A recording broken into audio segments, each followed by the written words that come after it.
സ്ഥിതി എന്താ?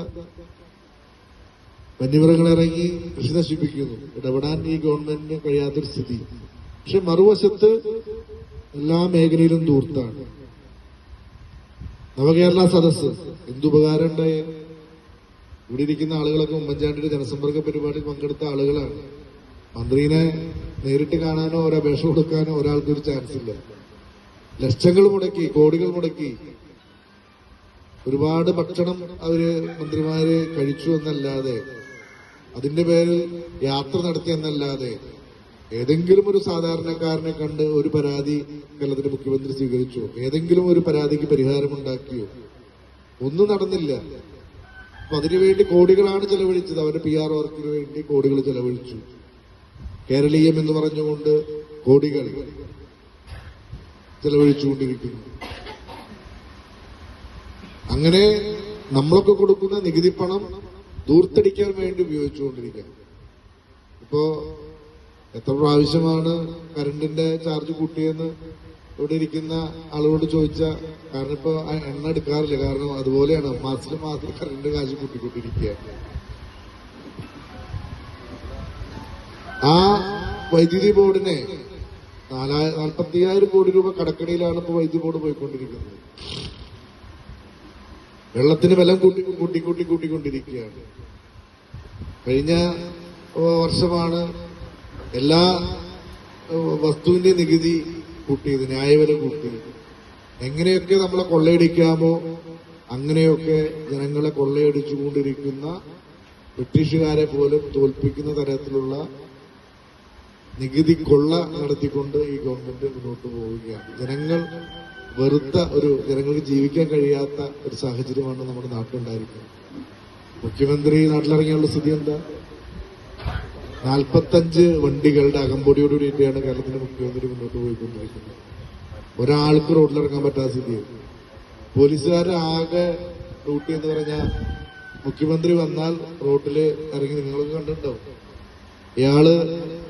ആരാണ് ഇയാൾക്ക് എന്ത് അപകട ഭീഷണിയുള്ളത്? എല്ലാ വഴിയിലും പോലീസുകാർ നിൽക്കുക. 45 വണ്ടി, ഒരാൾക്ക് പുറത്തിറങ്ങാൻ പറ്റാത്തൊരു സ്ഥിതി, സഞ്ചരിക്കുന്ന ഒരു അടിയന്തരാവസ്ഥ. അത് മാത്രമാണോ? ഹെലികോപ്റ്ററിലാണ് മറ്റു സഞ്ചാരം. കോടികളാണ് അതിന്റെ പേരിൽ ചെലവഴിച്ചുകൊണ്ടിരിക്കുന്നത്. മുഖ്യമന്ത്രിയുടെ വീട് മോടി പിടിപ്പിക്കാൻ, പശുത്തൊഴുത്ത് പണിയാൻ 45 ലക്ഷം രൂപയാണ് ചെലവഴിച്ചത്. നീന്തൽക്കുളം, അതുപോലെ ലോകം മുഴുവൻ മന്ത്രിമാരും മരുമക്കളും പേരക്കുട്ടികളും ഒക്കെ ആയിട്ടുള്ള ഊരുചുറ്റും എല്ലാത്തിനും കോടികൾ ചെലവഴിച്ചുകൊണ്ടിരിക്കും. ഞാനത് കൂടുതലായിട്ട് പറയുന്നതെല്ലാം നിങ്ങൾക്കൊക്കെ അറിയുന്ന കാര്യങ്ങളാണ്, ഞാനൊന്ന് ഓർമ്മപ്പെടുത്തിയെന്ന് മാത്രം. തീർച്ചയായിട്ടും ജനങ്ങൾ വെറുത്തൊരു ഗവൺമെന്റാണ്. പഞ്ചായത്തിന്റെ സ്ഥിതി എന്താ? ഒരു വികസന പ്രവർത്തനം നടക്കുന്നില്ല. പ്ലാൻ ഫണ്ട് വെട്ടിക്കുറച്ചു, മെയിന്റനൻസ് ഗ്രാന്റ് വെട്ടിക്കുറച്ചു, ക്ഷേമ പ്രവർത്തനം ഒന്നും നടക്കുന്നില്ല. ആദ്യ ഗഡു പോലും പൂർത്തീകരിക്കാൻ കഴിയുന്ന സാഹചര്യങ്ങളില്ല. അപ്പൊ നമ്മുടെ നാട്ടിലെ പ്രാദേശിക വികസനം സ്തംഭിച്ചു നിൽക്കുകയാണ്. ഇപ്പോ കാടുകുറ്റിയില് വലിയ കൊട്ടിഘോഷിച്ചാണ് പറഞ്ഞത്, ഇപ്പോ കളിക്കളം ഉണ്ടാക്കുമെന്ന് പറഞ്ഞു. എന്താണ് ഇപ്പോൾ ഇവിടെ സംഭവിച്ചതെന്നുള്ളത് നിങ്ങൾക്കൊക്കെ അറിയാം. പഞ്ചായത്തിന് ഒന്നും ചെയ്യാത്ത ഒരു പഞ്ചായത്താണ്. എന്തെങ്കിലും തുടങ്ങി വെച്ചു എന്ന് പോലും പറയാൻ കഴിയാത്ത, എല്ലാ ഗ്രാമീണ റോഡുകളും തകർന്നു കിടക്കുന്ന ഒരു സാഹചര്യമാണ്. അപ്പോ ഇനിയുള്ള ദിവസങ്ങളിൽ നമ്മുടെ പ്രവർത്തനങ്ങൾ വീട് വീടാന്തരം കയറിയിറങ്ങി നമ്മൾ പ്രവർത്തിക്കണം. നമ്മുടെ സംഘടനയെ ശക്തിപ്പെടുത്തണം. കാടുകുറ്റിയില് കോൺഗ്രസിനെ തോൽപ്പിക്കാൻ അത് കോൺഗ്രസുകാർക്ക് മാത്രമേ കഴിയുള്ളൂ. അപ്പോൾ നമുക്ക് കഴിഞ്ഞ കാലങ്ങളിൽ എന്തെങ്കിലുമൊക്കെ തെറ്റുപറ്റിയിട്ടുണ്ടെങ്കിൽ അതൊക്കെ തിരുത്തി മുന്നോട്ട് പോകേണ്ട ഒരു സാഹചര്യമാണ്. വോട്ടർ പട്ടികയിൽ പേര് ചേർക്കേണ്ട ഒരു സമയമാണ്. ഇതൊക്കെ പറയുമ്പോഴും നമ്മൾ പ്രവർത്തിച്ചില്ലെങ്കിൽ ഉണ്ടാവാൻ പോകുന്ന സ്ഥിതി നമുക്കറിയാം. വോട്ടർ പട്ടികയിൽ പേരുള്ള ആളുകൾക്ക് വോട്ട് ചെയ്യാൻ കഴിയുള്ളൂ. എത്ര പേര് വോട്ട് ചേർക്കുന്നുണ്ട് എന്ന് നമ്മൾ ആലോചിച്ചാൽ മതി. ഉത്തരവാദിത്തപ്പെട്ട പാർട്ടിയുടെ ഭാരവാഹികൾ ഇനിയുള്ള ദിവസങ്ങളിൽ അത് നന്നായിട്ട് ചേർക്കുന്നുണ്ടായിരിക്കാം എന്നാണ് മനസ്സിലാക്കുന്നത്. ഇനി ആരെങ്കിലും ഒക്കെ ചേർക്കാത്തതുണ്ടെങ്കിൽ ആ ആളുകളെ ഇനിയുള്ള ദിവസങ്ങളിൽ പോയി വോട്ടർ പട്ടികയിൽ പേര് ചേർക്കാനായിട്ടുള്ള സാഹചര്യം ഉണ്ടാകണം. എല്ലാവരും ഒരുമിച്ച് നിൽക്കണം. ചെറിയ ചെറിയ അഭിപ്രായ വ്യത്യാസങ്ങളൊക്കെ ഉണ്ടെങ്കിൽ അതൊക്കെ മാറ്റിവെച്ചുകൊണ്ട് ഒരുമിച്ച് നിന്നുകൊണ്ട് സംഘടനാ പ്രവർത്തനം ശക്തമാക്കി മുന്നോട്ട് കൊണ്ടുപോകാനായിട്ട് കഴിയണം. വളരെ നല്ല രീതിയിലാണ് ഇപ്പോൾ ഇവിടെ കുടുംബ സംഗമം ഇവിടെ സംഘടിപ്പിച്ചിട്ടുള്ളത്. നല്ല ജനപങ്കാളിത്തമുണ്ട്.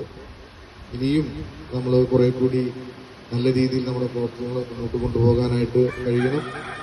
ഗാന്ധിയൻ ആദർശങ്ങളിൽ ഉറച്ചു നിന്നുകൊണ്ട് പുതിയ തലമുറയെ നമുക്ക് ഇന്റർനാഷണൽ കോൺഗ്രസിലേക്ക് അടുപ്പിച്ചുകൊണ്ട്, അത് കോൺഗ്രസിന് പഞ്ചായത്ത് ഭരണം കിട്ടാൻ വേണ്ടി മാത്രമല്ല, നമ്മുടെ നാട് വരുന്ന ഒരു തലമുറയ്ക്ക് വേണ്ടി നിലനിൽക്കണമെങ്കിൽ ഇന്റർനാഷണൽ കോൺഗ്രസ് അധികാരത്തിൽ വരണം. അല്ലെങ്കിൽ ഈ നാട് ഒരു കട്ടുപിടിച്ച് നമ്മുടെ നാട് ആരെങ്കിലുമൊക്കെ, അല്ലെങ്കിൽ നമ്മുടെ നാട് തകർന്നു പോകുന്ന ഒരു സാഹചര്യം ഉണ്ടാകും. അത് ഒഴിവാക്കാനായിട്ട് നമ്മൾ നല്ല രീതിയിൽ നമ്മുടെ സംഘടനാ പ്രവർത്തനമൊക്കെ ആയിട്ട് മുന്നോട്ട് പോകണം. വാർഡ് കോൺഗ്രസ് കമ്മിറ്റിയുടെ ഒരു റോഡിന്റെ കാര്യം സൂചിപ്പിച്ചിട്ടുണ്ട്. MLA ഫണ്ടിൽ നിന്നും, അതുപോലെ പഞ്ചായത്ത് മണ്ഡലം കോൺഗ്രസ് കമ്മിറ്റിയുടെ പ്രസിഡന്റും നമ്മുടെ ജനപ്രതിനിധികളും ഒക്കെ സൂചിപ്പിച്ചിട്ടുണ്ട്. അത് നമ്മൾ അനുവദിക്കാനായിട്ട് ശ്രമിക്കാം എന്നുകൂടി അവസരത്തിൽ സൂചിപ്പിക്കുന്നു. MLA ആസ്തി വികസന ഫണ്ടിൽ നിന്ന്, അതുപോലെ സർക്കാരിൽ നിന്ന് ലഭിക്കുന്ന ഫണ്ട് ഉപയോഗിച്ചുകൊണ്ട് നമ്മുടെ പഞ്ചായത്തിലെ നിരവധി റോഡുകൾ, ഞാൻ റോഡുകളുടെ എണ്ണം കൃത്യമായിട്ട് പറയുന്നില്ല, കുറെ ഗ്രാമീണ റോഡുകൾക്ക്, എല്ലാ വാർഡ് മെമ്പർമാരുടെ റോഡുകൾക്ക് നമ്മൾ പണം അനുവദിച്ച് ഓരോ ഘട്ടങ്ങളിലും അനുവദിച്ചിട്ടുണ്ട്. ഈ വർഷവും നമ്മളത് അനുവദിക്കും. നമ്മളെ കൊണ്ട് കഴിയുന്ന കാര്യങ്ങൾ നാടിന്റെ വികസന പ്രവർത്തനങ്ങളൊപ്പം നിന്നുകൊണ്ട് പ്രവർത്തിക്കും എന്നുകൂടി അവസരത്തിൽ സൂചിപ്പിച്ചുകൊണ്ട് ഞാൻ എന്റെ വാക്കുകൾ ചുരുക്കുന്നു. ഔപചാരികമായി മഹാത്മാഗാന്ധി കുടുംബ സംഗമം ഉദ്ഘാടനം ചെയ്തതായിട്ട് അറിയിക്കുന്നു. നന്ദി, നമസ്കാരം.